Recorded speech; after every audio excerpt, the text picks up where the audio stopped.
नेपाली मनको आवाज हो यो रेडियो सान्वी 96.4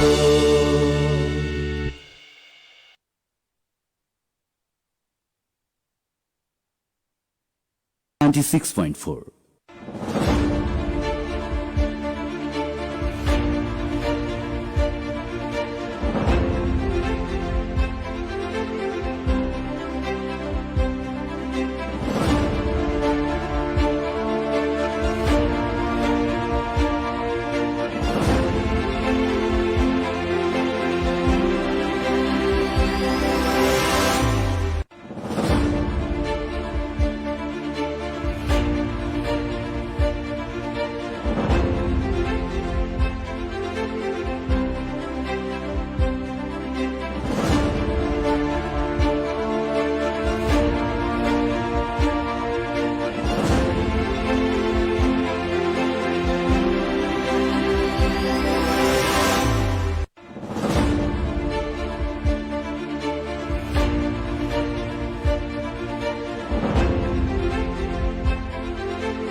नमस्कार आ हार्दिक स्वागत बा रेडियो सानवी 96.4 मेगाहर्ट्ज के प्रस्तुति कार्यक्रम जन आवाज में।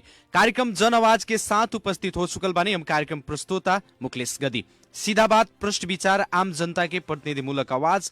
कार्यक्रम जन आवाज मार्फत देश के समसामयिक राजनीतिक घटना, विकास निर्माण, शिक्षा, स्वास्थ्य, कृषि, रोजगारी लगायत आम जनता से सरोकार रखे वाला हरेक समय सान्दर्भिक विषय पर बहस और छलफल करनिसन। कार्यक्रम जन आवाज के मार्फत आम जनता के समस्या संबंधित निकाय तक पहुंचावे के और उस समस्या समाधान के खातिर संबंधित निकाय के जिम्मेवार और जवाबदेही बनावे के प्रयास भी ई कार्यक्रम के मार्फत से करेंसन। कार्यक्रम जन आवाज के आज के बहस और छलफल में खास करके अभी देश में एक तरफ एमसीसी की चर्चा व्यापक रूप में हो रहा बाटे। अमेरिका से फागुन 16 गते तक एमसीसी के सदन से पास करे के जो टाइम दिल गई बाटे, वो टाइम भी अब बहुत नजदीक में आ चुकल बाटे। लेकिन वो चीज अब संसद में पहुंच गई बाटे। संसद में नेकपा एमाले के अवरोध के कारण संसद चले नहीं खे सकत। जिस सरकार में बाटे वो चाह रहल बाटे, खास करके प्रधानमंत्री जी के कसरत हो रहल बाटे कि जैसे भी एमसीसी के पास करे के पड़ल, बहुमत पुगावे के पड़ल।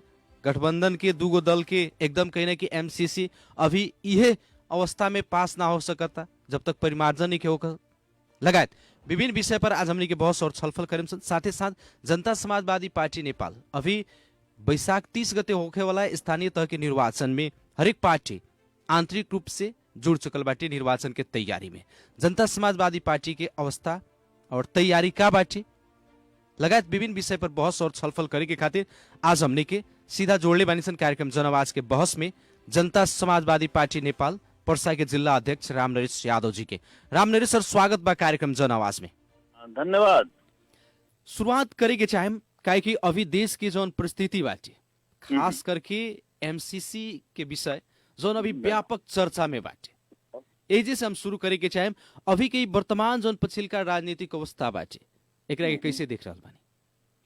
देखिए, वास्तव में एमसीसी के अवस्था के लेके जनमानस में, टोटल जनता में एगो बहुत बड़ा द्वंद के अवस्था सृजना हो गई बा।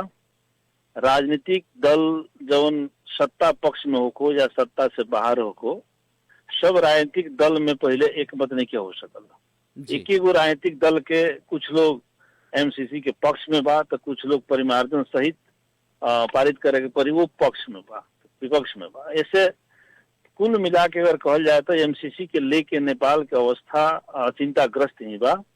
और पार्टीगत एगो जवन गठबंधन के सरकार बा, अब इन गठबंधन के ही ठोस निर्णय ना होके सकल बा। गठबंधन के भीतर ही अभी द्वंद्वात्मक स्थिति बा।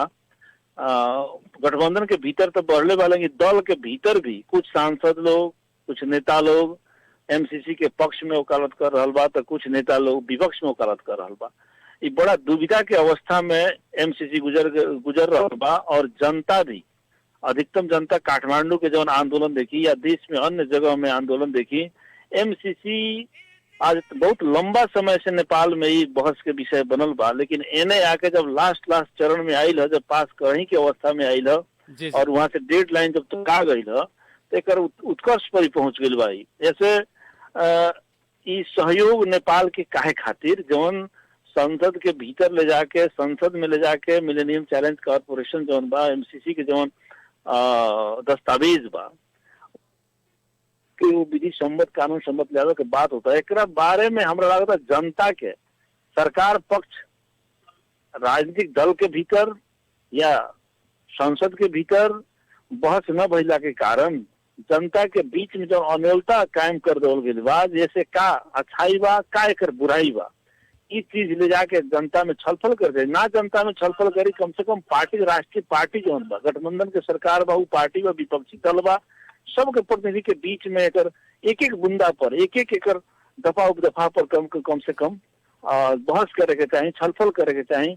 जवन ना होके आज हमने के पार्टी भीतर भी दुगो धारवाही में कहे हमरा कोनो इसकी चाहत नहीं अब है। जैसे कि रामनगर सर यहाँ बात कथी होता है कि विगत में नेपाल में बहुत सारा समझौता भइल बाटे। जी जी। लेकिन हर समझौता जौन विगत में भइल वो इतना चर्चा के विषय ना बनल। आज ही एमसीसी के इतना चर्चा के विषय बनाओ के रहस्य का हो सकता? देखा जाओ का बा कि एमसीसी नेपाल ऐसन अन्य देश में भी सहयोग गइल बा, लेकिन कुछ देश एकरा के स्वीकार कैले बा, कुछ देश एकरा के स्वीकार नहीं कैले। स्वीकार करते हुए भी को बहुत देश, कुछ देश एकरा विपक्ष में गइल बा, फिरता कैले बा। कहीं ना कहीं एगो का लागत है कि ई सहयोग कहल शहर स्वीकार करे वाला चीज है, लेकिन इस सहयोग लागल जैसन होता है। ऐसे जनता में एगो शंका के घेरा, जैसे अफगानिस्तान में भी एमसीसी लागू रहे, अपने के मालूम ही हुई बात। लेकिन आज अफगानिस्तान की अवस्था कौन अवस्था पहुंच गई बा, उससे लोग सशंकित बा। हमने नेपाल एगो माने देखल जाए तो छोट मुल्क है, जनसंख्या के हिसाब से, भूगोल के हिसाब से, क्षेत्रफल के हिसाब से हमने तो माने एगो छोटा ही देश में काउंट होके नहीं सनु।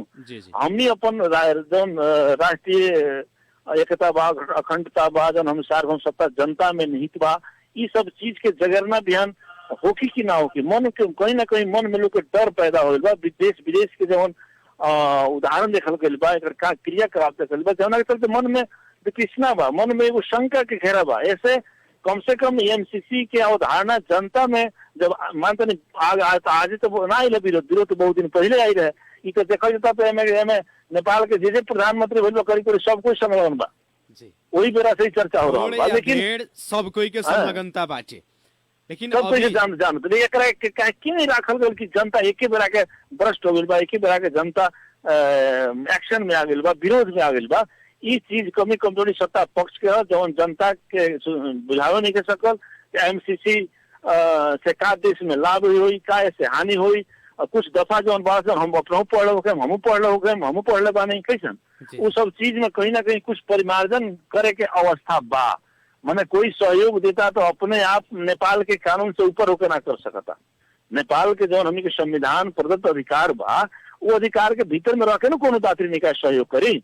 अगर वो दस्तावेज में कहीं फर्क पड़ल बा तो ओकरा कम से कम सुधार करे के हमनी के नेता लोग के, सांसद लोग के, सरकार पक्ष के दायित्व है।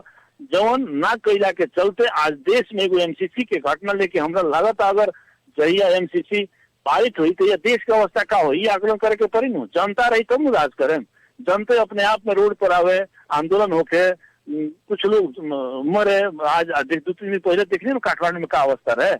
लेकिन ये चीज के आकलन करके हमने के आगाड़ी बढ़े के पड़ी, ना तो नेपाल बहुत बड़ा एगो संकट में फंसे वाला अवस्था हो गई बा। हमने के पार्टी में भी काल से बहस जारी बा, अभी तक कोनो ठोस डिसीजन नहीं है। जोड़े के चाहे कि नेपाल के अभी के जौन सत्ता गठबंधन बाटे, सत्ता गठबंधन के प्रमुख दल नेपाली कांग्रेस जैसे भी चाह रहल बाटे कि एमसीसी पास हो।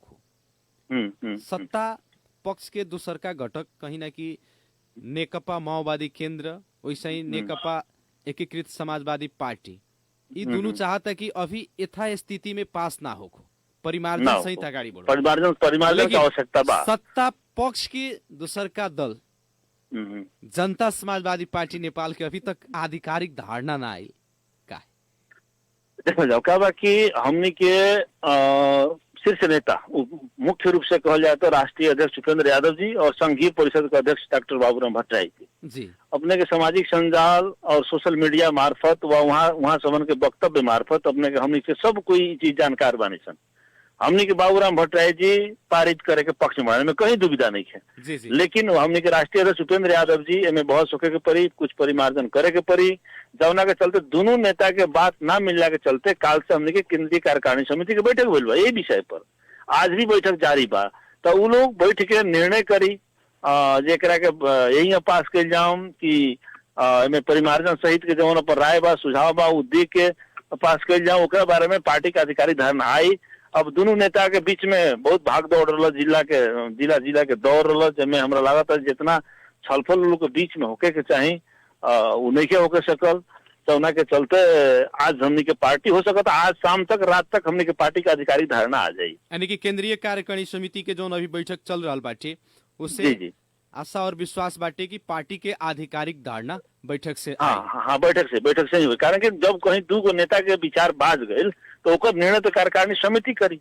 तो कार्यकारिणी समिति के नेता लोग के बीच में छलफल होके वो डिसीजन आज रात तक आगे के संभावना हो गई। अब जैसे कि देखा जाए एक और चर्चा के बात कथी लख कि जनता समाजवादी पार्टी के दोनों अध्यक्ष लोग के बीच में दूरी बढ़ गई कह के प्रचारबाजी भी भेल बटे, सामाजिक संजाल के मार्फत से भी बात सब आयल बड़ा सन। अभी कार्यकारिणी समिति के बैठक भी चल रहा बाटे, का मुद्दा पर छलफल हो रहा बाटे? देखिए मुद्दा तो एक बाजी से स्थानीय तह के निर्वाचन खातिर दल दर्ता कराओ के जो काल निर्णय हो गई बा जी। बिहान हमनी के दल दर्ता भी हो स्थानीय तह के चुनाव के लेके। दूसर का बुंदा बा हमनी के स्थानीय तह के मद्देनजर रख के जो वडा तह से लेके पालिका के प्रमुख उप प्रमुख गाँव पालिका अध्यक्ष उपाध्यक्ष तक के टिकट प्रक्रिया का बा देवे के और क्राइटेरिया का बा उ चीज के काल निर्णय भइल बा। तीसर का आज एमसीसी के बारे में बहस हो रहा बा। ओकरा बाद पार्टी के आंतरिक जौन एगो परिवेश बा ओकरा विषय में भी छलफल बा। तो 11 गो एजेंडा में लंबा मीटिंग चली, हमारे 3-4 दिन तक हमनी के केंद्रीय कार्यकारिणी समिति की बैठक चली। समसामयिक राजनीतिक अवस्था, ये सब चीज के संगठन के अवस्था, समायोजन के विषय में, यानी हमनी के पार्टी के करीब 10-11 गो एजेंडा पर छलफल अभी के कार्यसूची रहल बा। एकरे शेरे फेरे में रह के अभी केंद्रीय कार्य समिति के बैठक आज भी बैठल बा, बिहान परसों को 2-3 दिन और भी चल सकता, अभी संभावना वही नहीं बा। अब जैसे की बात कथी आवता कि जनता समाजवादी पार्टी के जनता समाजवादी फोरे के चलखेल भी शुरू हो रहा बाटे और अपने के का लाग रहल बाटे कि देश के एगो देखा जाओ माने दोनों नेता हमनी के बहुत सूझबूझ के नेता। एगो नेता 10 वर्ष से जनयुद्ध के बहुत बड़ा डिजाइनर, बहुत बड़ा एगो लगानी कल नेता हमें डॉक्टर बाबूराम भट्टराई। दूसर का कहम तो मदेश में पहचान और अधिकार के मुद्दा के स्थापित करावे वाला, संघीयता के देश में स्थापित करावे वाला, संविधान में इस चीज के व्यवस्था करावे वाला माननीय उपेंद्र यादव जी, उनका नेतृत्व में ही मदेश में जन विद्रोह हुई रहे। ऐसे दोनों नेता के वैचारिक भिन्नता हो सकता, लेकिन पार्टी ही फूट जाये, पार्टी 2 टुकड़ा में हो जाये। अगर कोई के व्यक्तिगत स्वार्थ खातिर, अपन चाहना खातिर सेकेंड दर्जा के लोग, थर्ड दर्जा के नेता अगर कोई लागल हुई जो हम पार्टी फूट जाये तो हम बड़का जगह पर चल जाए, हम राही मिल जाये, तो वो चीज कल्पना मात्र है। लेकिन हमारा जहां तक विश्वास बा है जो प्रसाद जिला के एगो नेतृत्वकर्ता के हिसाब से दोनों नेता बहुत सूझबूझ वाला नेता है लोग, उससे वो लोग पार्टी फोड़े के हिसाब से ना लगी। रामनिरसन, दोनों नेता के बीच में दूरी बढ़े के कारण का देखल जाओ का बा कि अब पार्टी के भीतर बहुत बात होला, आंतरिक बात होला, पार्टी के संगठनात्मक अवस्था होला। हर कोई पार्टी में नेतृत्वदायी भूमिका में जाए के चाहेला।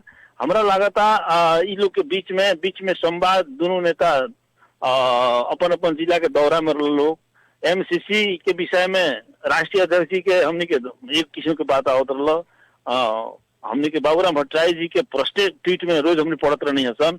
ऐसे लागत है लोग दूरी खास बढ़ल नहीं के, एगो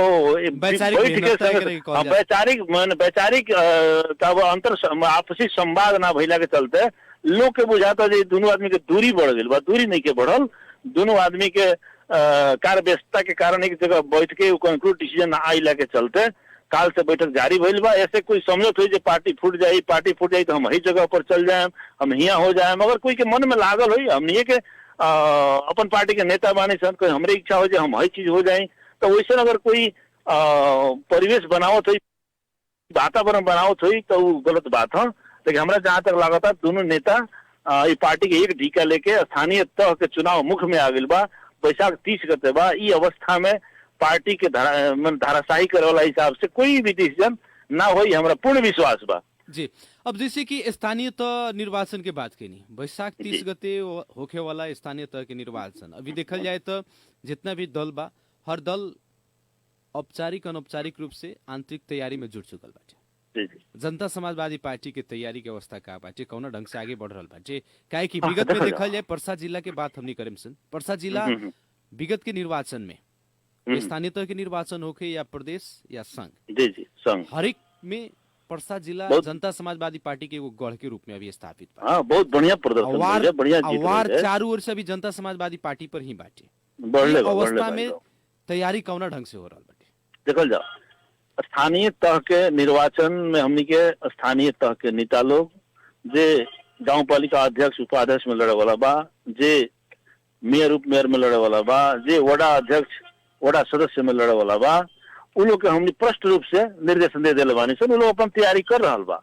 हमनी के पार्टी में कुछ आंतरिक द्वंद्व बा, चाहे केंद्र में हो चाहे जिला में हो, उ द्वंद्व से चुनावी तैयारी में कोनो असर नहीं के। हमरा जेकरा के जहाँ हो सकता एगो पद पर 2 आदमी 3 आदमी उम्मीदवार हो सकता, पार्टी क्राइटेरिया अनुसार जेकरा के दी चुनाव लड़ी, लेकिन अपन चुनावी लक्ष्य बना के अपन जनता के बीच में जाए के संगठन के काम करे के कह के प्रश्न निर्देशन बा। ऐसे अपने देखत हो हम हर एक पालिका के लोग अपना अपना ढंग से हर एक वडा के भेला, कहीं अपन वडा के छलफल, पालिका स्तर के छलफल, या हमने के प्रश्न निर्देशन का दिल हमने के 1 से 12 गो वडा बा 12 जिला के पर्सा जिला में, और ये पर्सा जिला के 1 से 12 वडा में वडा समिति के कार्यालय खोले के बा, और 14 पालिका में पालिका लेवल के कार्यालय खोले के बा, चारों क्षेत्र में क्षेत्रीय कार्यालय खोले के बा, और प्रदेश सभा क्षेत्र में भी कार्यालय खोले के बा। ये आधार पर लोग अपन अपन वडा कार्यालय के व्यवस्थापन में भी लागल बा, पालिका स्तर के ऑफिस संचालन में लाग गई बा, और संगठन सुदृढ़ करके संगठन विस्तार करके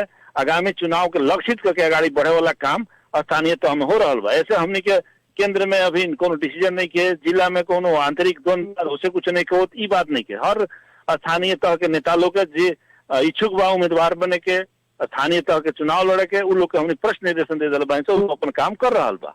जी, अब जैसे कि 4.5 वर्ष के इस जनप्रतिनिधि लोग के दौरान अवधि की अगर बात की जाए तो खास में ओबरा के समाजवादी पार्टी नेपाल और अभी के खास में देखा जाए तो जनता समाजवादी पार्टी के जे भी निर्वाचित जनप्रतिनिधि, मेयर उप मेयर, नगर प्रमुख उप प्रमुख, अपने के गांव पालिका अध्यक्ष उपाध्यक्ष वडा अध्यक्ष लगायत के जनप्रतिनिधि के जो टीम बाटे, इ लोग के अगर कार्यकाल के दौरान में भइल विकास सबके क्या कि अपने लगन तो जिला नेतृत्व करता बानी, कैसे मूल्यांकन कैले बानी?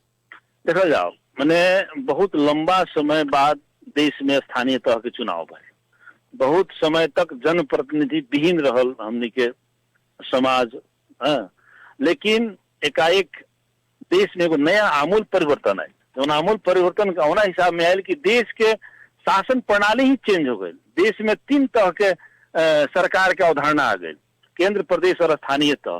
तो स्थानीय तह काल के गांव गाविस के अध्यक्ष ये लोग ना है, ये लोग एगो अपन पालिका के सरकार प्रमुख, पालिका स्तर के सरकार के प्रमुख, और नेपाल के संविधान ये लोग अधिकार दिले बा कि अपन कानून वो अपने बनाई। हमनी के जवन मूल कानून बा उ कानून के अधीन में रह के स्थानीय तह के नियमावली, कार्यविधि, निर्देशिका बनावे का अधिकार हमनी के स्थानीय तह के बा।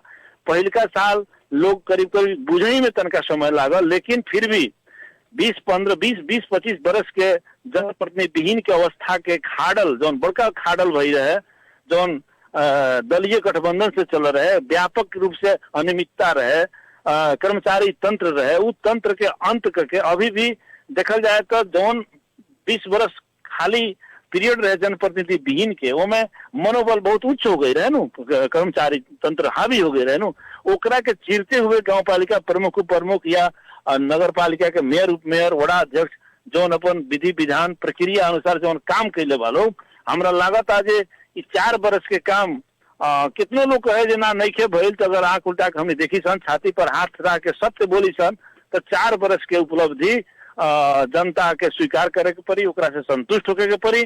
और बाकी हमनी के समाज के बनोट अपना देखता नहीं, समाज के काम करे के शैली अपना देखता नहीं, इस सारा चीज के चीरते हुए भी जौन भी हमनी के पालिका प्रमुख लोग जौन सुधारात्मक काम के लिए, चाहे शिक्षा के क्षेत्र में हो, स्वास्थ्य के क्षेत्र में हो, बाटो घाटों के क्षेत्र में हो, या कृषि उत्पादन बढ़ावे खातिर हो, यानी इस यावत चीज में बहुत ही अच्छा ढंग से आगाड़ी बढ़ल बा लोग। ऐसे हमने के पूर्ण विश्वास बा कि हमने के जनप्रतिनिधि जीतल अपना जगह पर बहुत ही अच्छा ढंग से अपन क्षमता के प्रयोग करके नीति नियम अनुसार काम कैले बा लोग। ऐसे हमने के आवे वाला दिन में भी परसा जिला के जौन हमने के स्थानीय तह है ओकरा से अच्छा परफॉर्मेंस आवे वाला दिन में होई, ये हमने के भी ये बात पर हमने विश्वास बानी सन।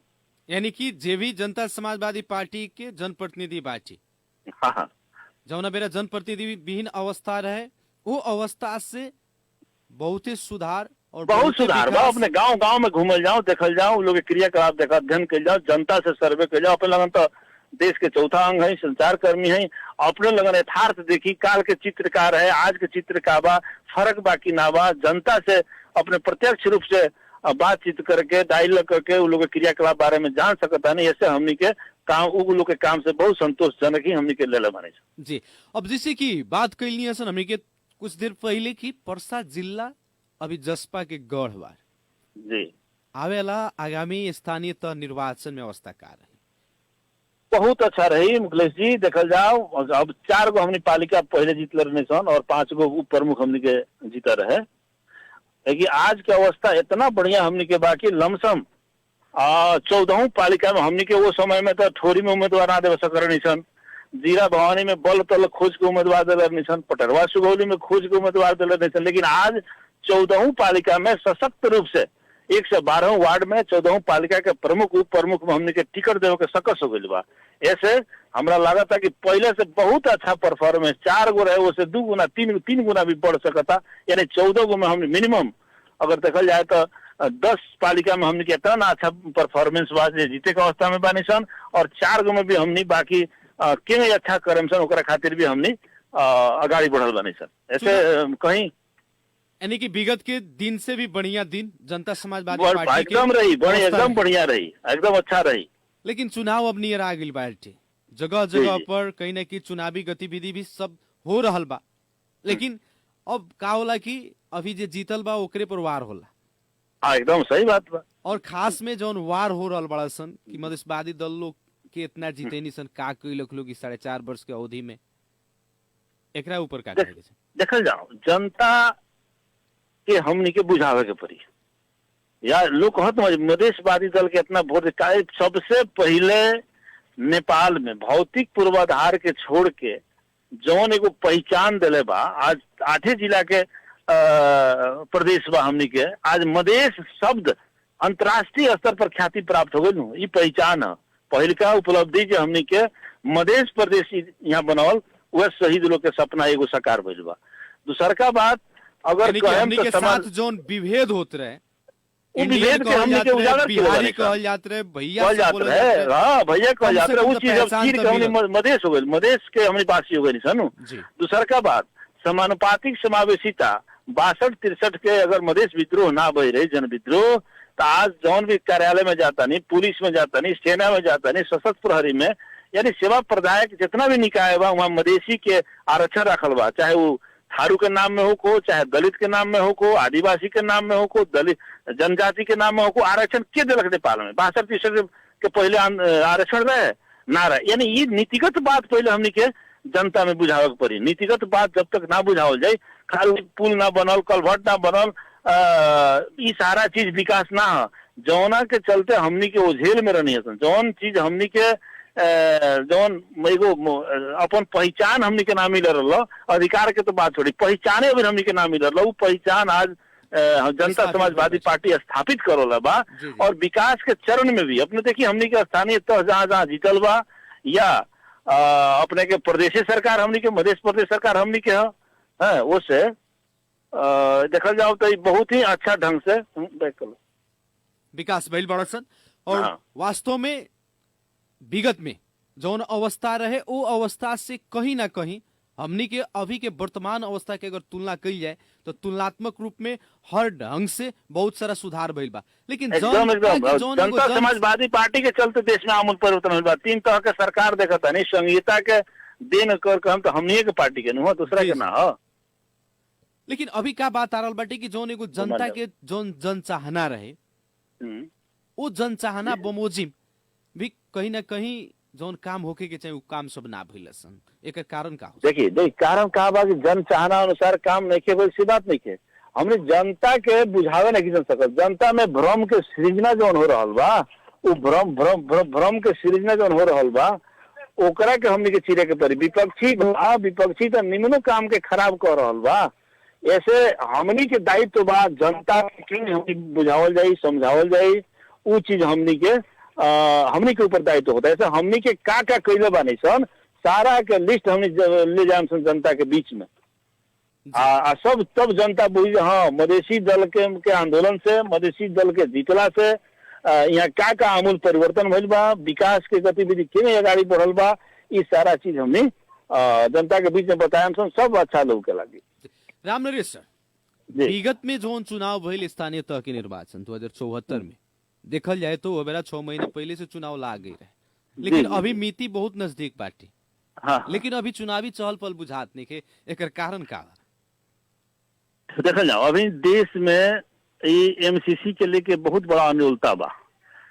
एमसीसी अभी सबकर दिमाग सेंट्रलाइज वहां कर दिल बा यानी चुनाव को जितना प्राथमिकता में लेके जाए के चाहे वो चीज हमें काठमांडू के दृश्य देखला पर देश भर में ही ओकर मैसेज आ रहा बा। ऐसे चुनाव होई कि ना होई चुनाव के अवस्था का होई के नहीं होई देश के अवस्था के नहीं अच्छा होई जब तक देश में के अवस्था शांतिपूर्ण ना रही शांतिमय ना रही चुनाव के वातावरण ना रही तब तक जनता में ऐसा सही एगो मैसेज ना जा सकता जौना के चलते जो चुनाव का लहर होके के चाहिए वास्तव में नहीं के बुझात। लेकिन आंतरिक रूप से भीतर हमें लगता हर जगह चुनाव के वातावरण बन रहा बा। चुनावी हिसाब से हर पार्टी अपन गतिविधि आगाड़ी बढ़ा रहा। लेकिन अभी जो खास करके एमसीसी की विवाद चलता एकरा से कहीं आगामी बैसाख 30 गते वाला होके वाला निर्वाचन प्रभावित न है? देखा जाओ कुछ ना कह सकल जाता। नेपाल के राजनीति में वास्तव में एमसीसी इतना बड़का एगो नेपाल में ही अभी के परिवेश में इतना बड़का द्वंद्वात्मक अवस्था लेके आयल बा कि अभी पास नहीं के भइल तो काठमांडू का अवस्था देखी हर देश के मेन शहर के अवस्था देखी।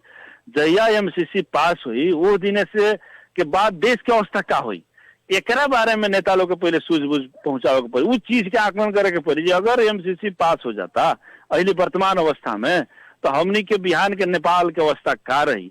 ऐसे अगर पास भइला के बाद देश में अगर टोटल 77 जिला में अगर एगो आंदोलन के मूवमेंट खड़ा हो जाता तो बिहार चुनाव प्रभावित हुई कि ना हुई इस चीज पर हमनी के बहुत अच्छा से बहस करके तब मात्र ही आगाड़ी बढ़े के पड़ी। राम नरेश सर खास में आवेला स्थानीय तह के निर्वाचन के लक्षित करके जी हर पार्टी अपन संगठन विस्तार के काम आगाड़ी बढ़ा रहा बा चुनावी प्रचार प्रसार में जुट रहा बा आंतरिक रूप से अपने जनता समाजवादी पार्टी नेपाल पर्सा जिला के हैसियत से अध्यक्ष के हैसियत से आम अपने के पर्सा जिला के जितना भी अपने के पार्टी के नेता कार्यकर्ता व जे भी जीतल जनप्रतिनिधि लोग बाटे वहाँ लोग के का कहे के चाहे? देखिए हम एक सबको एक ही बात के हम संदेश देवे के चाहे अनुरोध करे के चाहे कि कोई भी चौतरफी रूप से जनता समाजवादी पार्टी ही आज सबके नजर में गड़ल बा चाहे वो केंद्र में हो चाहे प्रदेश में हो चाहे स्थानीय तह में जिला में हो। ऐसे हम जनता समाजवादी पार्टी के संपूर्ण नेता कार्यकर्ता का अनुरोध करें कि देश में जो अवस्था चल रहा बा ओकरा के चले दी लेकिन हमने अपन संगठन हमने अपन स्थानीय तह में जो पार्टी के गतिविधि बा एकरा के सुचारू रखे के बा।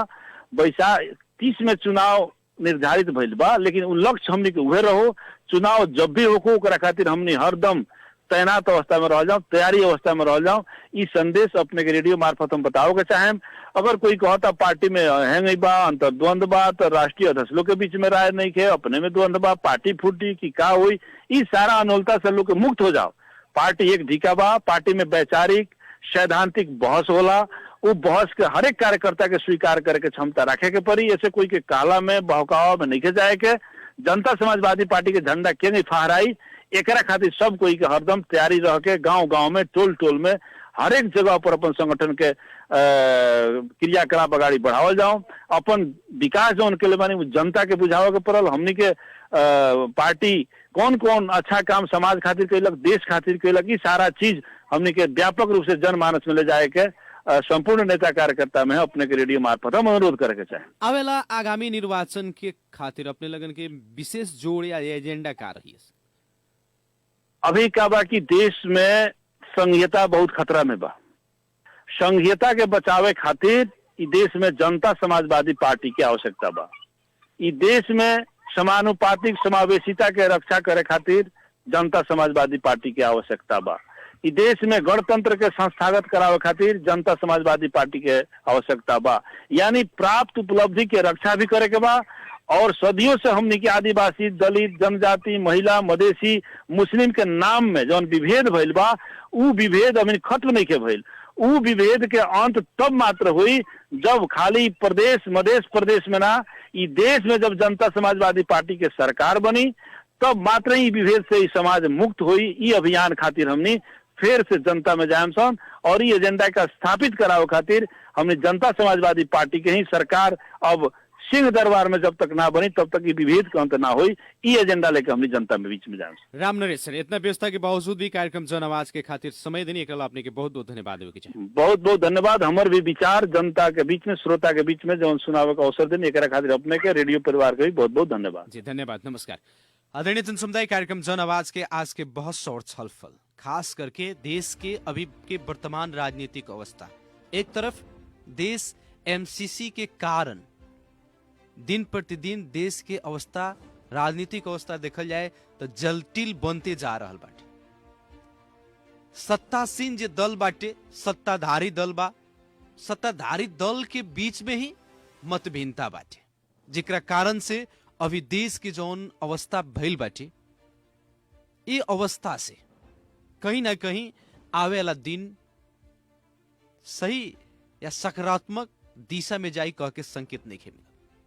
एमसीसी के लेकर के अभी जौन विवाद चल रहा बाटे, खास में नेपाली कांग्रेस जे अभी सत्ता पक्ष के प्रमुख दल बा आ नेतृत्व कर रहा बाटे सरकार के, नेपाली कांग्रेस के चाहना बाटे कि जैसे भी एमसीसी पास होखे के पड़ल, लेकिन वही सत्ता गठबंधन में रहल दूगो प्रमुख घटक कहे वाला दल नेकपा माओवादी केंद्र आ दोसर दल नेकपा एकीकृत समाजवादी पार्टी, ये दोनों दल अभी के वर्तमान अवस्था में यानी कि यथा स्थिति में एमसीसी पास नहीं के हो सकत कह के ओकर कहनाम बाटे।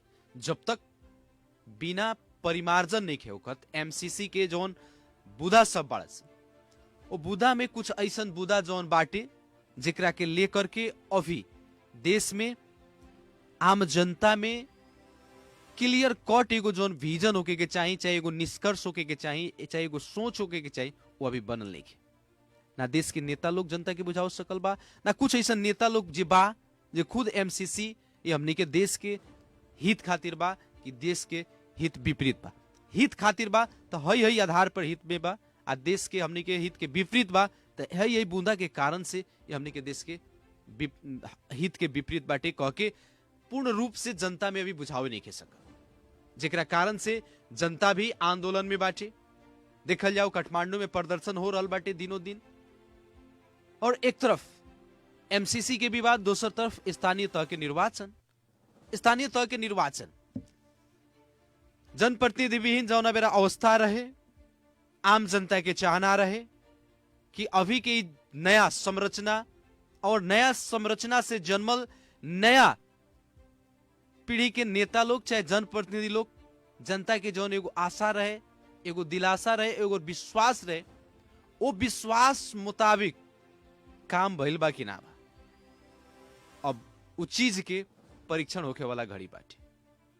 आवेला स्थानीय तह के निर्वाचन में जौन अभी रौनक होके के चाहे, काहे कि निर्वाचन के मिति यानी कि बैसाख 30 गते अभी बहुत नजदीक आ चुकल बाटे, लेकिन एगो चुनावी जौन सर्दगर्मी होके के चाहे, चुनावी जौन एगो चर्चा होके के चाहे, चुनावी प्रचार होके के चाहे, चुनाव जौन ढंग से लागे के चाहे, वो ढंग से अभी लागत नहीं की। काहे कि विगत में जब तक आम जनता इन नया संरचना के, खास करके स्थानीय तह के संरचना, प्रदेश के संरचना, संघीय संरचना यानी संघीयता के बाद देश ई जौन 3 तह के संरचना में गई, इस संरचना में नया नया निर्वाचन भइल।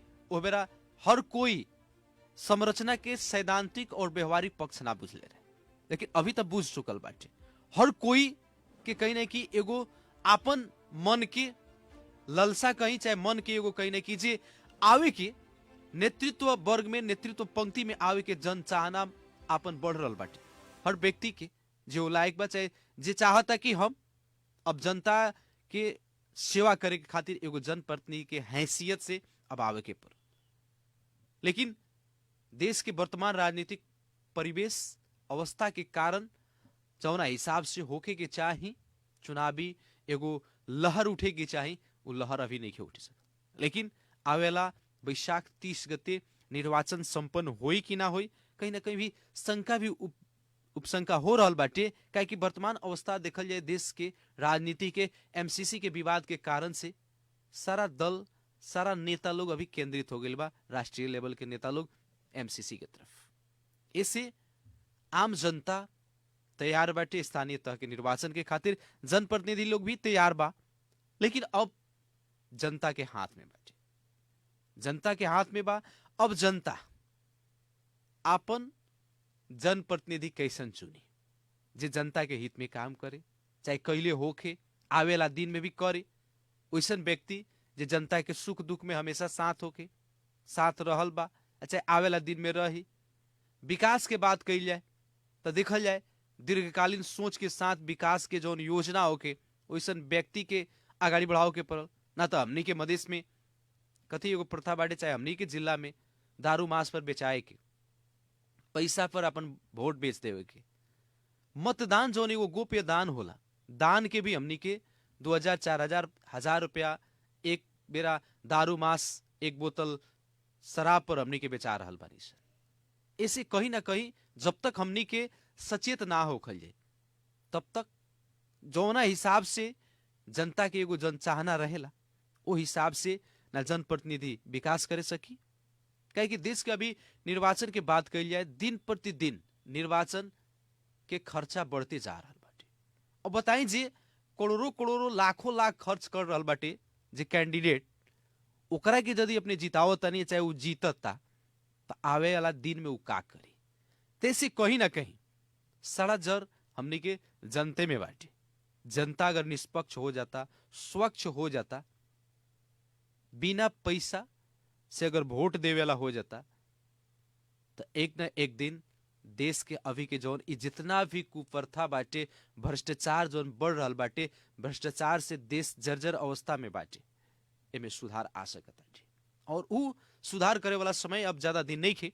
ऐसे हर व्यक्ति से हमने के अनुरोध बाटे, कार्यक्रम जन आवाज के मार्फत से हर जनता से हमने के आग्रह बाटे कि एगो सचेत नागरिक के हैसियत से आवेला स्थानीय तह के निर्वाचन में जे ओ लायक बाटे, ओकरे के अपने मतदान देहम अपन, और वैसन व्यक्ति के ही चुने के पड़ल। यह कहत कार्यक्रम जन आवाज के आज के बहुत और छलफल सुने, एक अपने लोग के बहुत बहुत धन्यवाद देवे के चाहे। विशेष धन्यवाद प्राविधिक मित्र अनर्जित यादव जी के देते हुए कार्यक्रम जन आवाज के आज के बहुत और छलफल से हम कार्यक्रम प्रस्तोता मुकेश गदी आज के खातिर विदा चाहत बानी। प्रणाम।